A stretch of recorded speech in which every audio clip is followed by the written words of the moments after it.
specific schooling practices are suspected of contributing to emotional and behavioral disorders. One of these practices include the ineffective instruction by teachers. Most of us have gone into teaching because we understand that teachers have a profound impact on students. And with that great power, teachers also have a tremendous influence on the students' learning. So, teachers have opportunities to take problems and either make them better for students, or they can take problems and make them worse. How can teachers make it worse? By not understanding the differences that students come to school with. Some students come to school feeling lost, with different socioeconomic statuses, different race, and different feelings. Well, if we don't understand that, it could lead to aggression, frustration, withdrawing from school or class, and even resentment towards teachers and students.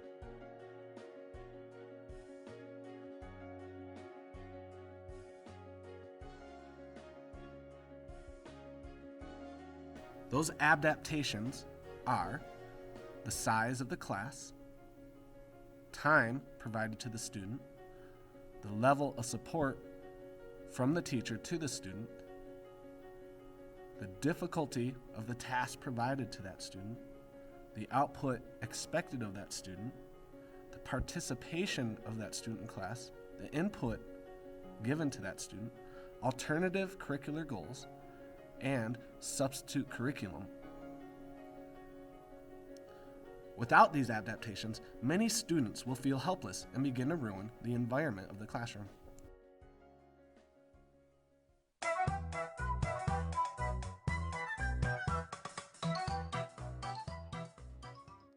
Another way that schools contribute to the emotional and behavioral disorders of students are through the unclear rules and expectations for appropriate behavior. Sometimes kids are like, what rules?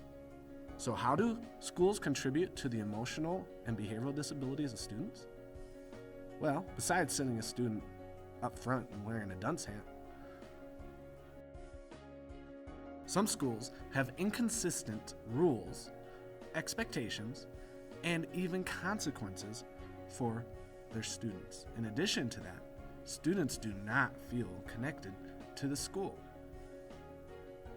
There are little to no supervision in all school settings, no sensitivity towards different cultures,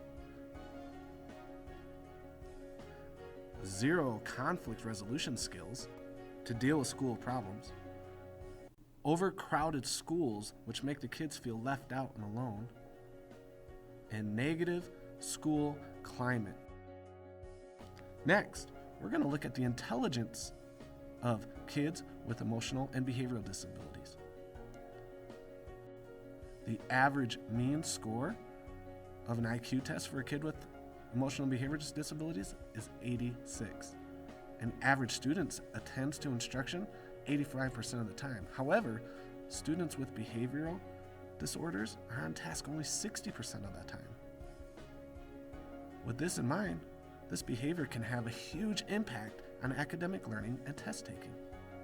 It's not uncommon for kids to see this grade on their report card, because this is what teachers determine to be the educational levels of these emotional and behavioral students.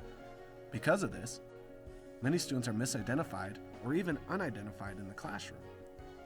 Because they have a hard time focusing, some students get bored and get in trouble, so they're recommended for exclusion from general educational settings.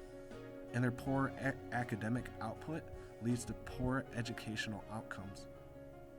Some parents end up looking at the report card in disbelief and disgust. That's because they have the lowest GPA of students in all disability categories. As a matter of fact, when you look at their average GPA, it's only a 1.6 grade point average, and they failed at least one class throughout a year. Absenteeism is a big issue because most of these kids miss 18 days a year. This affects them throughout their whole school career. As a matter of fact, when it comes to high school graduation, they double the dropout rate. And many do not attend any form of post-secondary education. Because graduation rates decrease, so do the employment opportunities. As a matter of fact, kids with emotional and behavioral disabilities have an unemployment rate of 25 to 52%.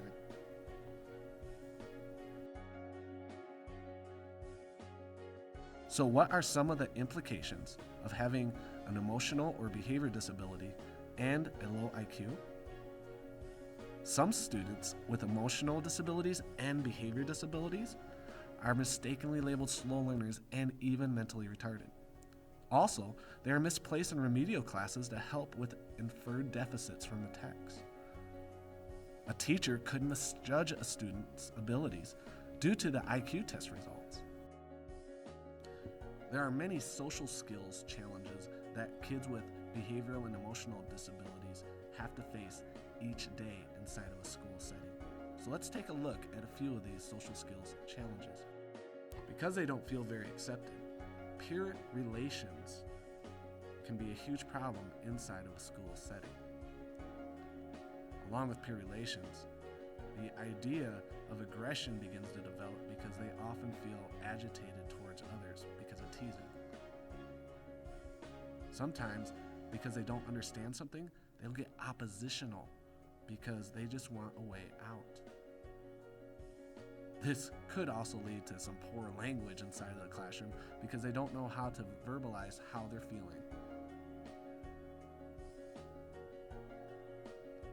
Because of all this, students will become withdrawn from the classroom and will begin to once again lose focus.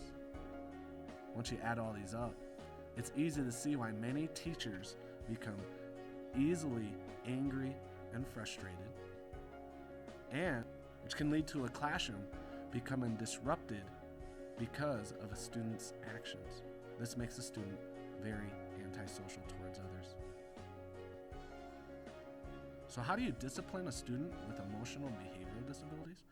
Well, positive and negative consequences are two areas we're going to look at. These students come from a negative home environment, so let's take a look at the negative consequences and how that affects both the classroom and the student. Teachers who use negative consequences often end a crazy cycle with a student. This cycle begins with the student having a disruptive behavior. From there, the teacher then gives a negative reinforcement through the removal of the academic task demand. Then, the removal of the disruptive behavior, whether it's moving the student out of the class, but in the end, there's a negative reinforcement for the teacher because the student doesn't feel like the teacher cares about them enough to want to help them out. So let's look at some of the more positive reinforcement opportunities that teachers can use to help these students. Since these students come from a poor home environment, having positive interactions with adults and others will benefit them in the classroom and with their own social skills. In addition, having positive relationships will also encourage them to become a more positive role model themselves. So how can teachers increase positive reinforcement in the classroom? Well, increasing the opportunity for responses to academic requests will increase on-task behavior for these students. By doing this, disruptive behavior will decrease for both you and the classroom so others can learn.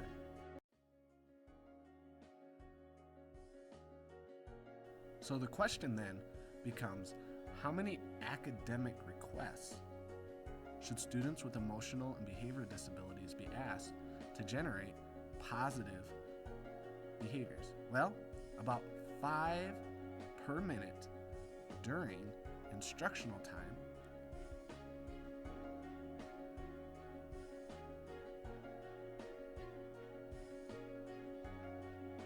And that increases when it comes to seat work. Then you're looking at about 10 per minute during work time. When giving praise to students with emotional and behavioral disabilities, you want to make sure that that behavior praise is specific.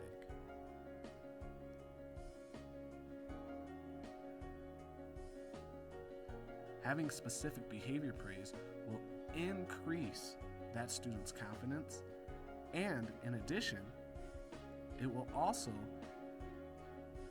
increase the amount of time that that student is on task with their behavior. A teacher should have up to 10 to 1 positive to negative interactions with that student. When producing social skills training opportunities for students with emotional and behavioral disabilities, you want to make sure that those social skills are select and prioritized. After you select and prioritize skill, it's important to demonstrate that skill.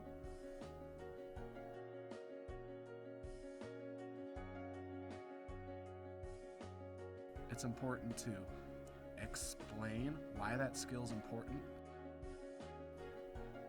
And it's also important to make sure that you model that skill daily so that those students understand how to use that skill. To help students attain a certain skill, you have to make sure that they have opportunities to act that skill out and see that skill practiced and demonstrated in front of them continually.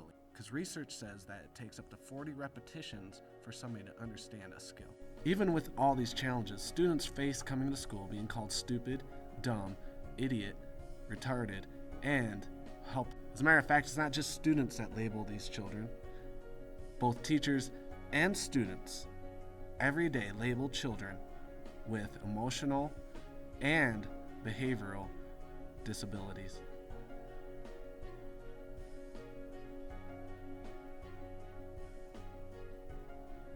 These students are labeled so much that they spend the rest of their lives beginning to believe in the labels that they're given.